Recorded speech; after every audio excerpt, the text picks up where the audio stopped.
사건 사고입니다. 섬 뒤쪽으로 수백 척의 배들이 다닥다닥 붙어있는 모습이 보입니다. 어제 제주 해상에 풍랑특보가 내려지면서 인근에서 조업하던 중국 어선 500여 척이 서귀포 화순항 남쪽 해안으로 긴급 대피한 건데요. 제주해양경찰청에 따르면 이날 대피한 중국 어선 규모는 지난 2016년 1월 기상 악화로 중국 어선 1,200여 척이 대피한 이래 최대였습니다. 태풍 등 악천후로 선박 운항에 급한 위험이 생길 경우 우리나라 지정 해역으로 외국 선박이 긴급 피난할 수 있는데요. 해경은 관리 기준 한계를 초과하는 어선에 대해선 중국 해역으로 대피할 수 있도록 하는 등 감시 태세를 강화했습니다. 다음 사건 만나보시죠. 하얀 가루로 뒤덮인 검은색 승용차. 차량 앞에 서 있는 사람 발치에는 소화기가 보이는데요. 어제 한 고속도로 휴게소에서 승용차 화재를 목격한 해군 부사관 가족 덕분에 큰 피해를 막는 일이 있었습니다.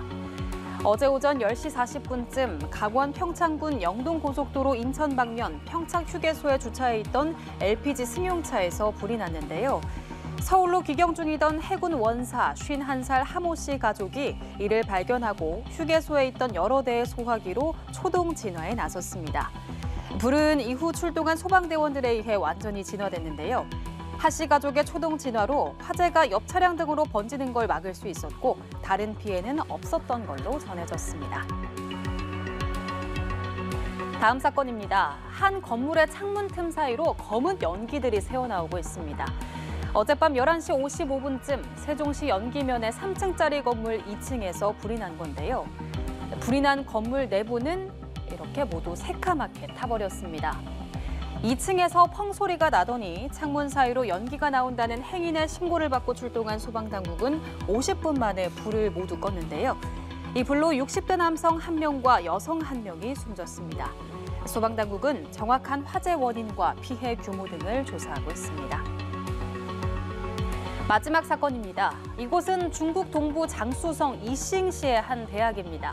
한 시민이 대학 정문 앞에 꽃다발을 내려놓고 있는데요. 캠퍼스 내 다른 장소에서도 이렇게 시민들이 가져다 놓은 꽃다발들을 확인할 수 있습니다. 이처럼 캠퍼스 곳곳에 꽃다발이 놓인 이유는 바로 지난 16일 이곳에서 무차별 칼부림 사건이 발생해 25명의 사상자가 나왔기 때문인데요. 이싱시 공안국에 따르면 지난 16일 이싱 우시 공예 직업기술학원에서 발생한 칼부림 사건으로 8명이 숨지고 17명이 다쳤습니다. 피해자는 올해 이 학교 졸업생인 21살 쉬모 씨로 실습 공장의 보수가 낮았던 데 불만을 품고 범행한 걸로 잠정 조사됐는데요. 체포된 쉬 씨는 미리 작성한 유서에서 모두가 나를 괴롭힌다며 나의 죽음으로 노동법의 진보가 추동되길 희망한다고 밝힌 것으로 전해졌습니다. 지금까지 사건 사고였습니다.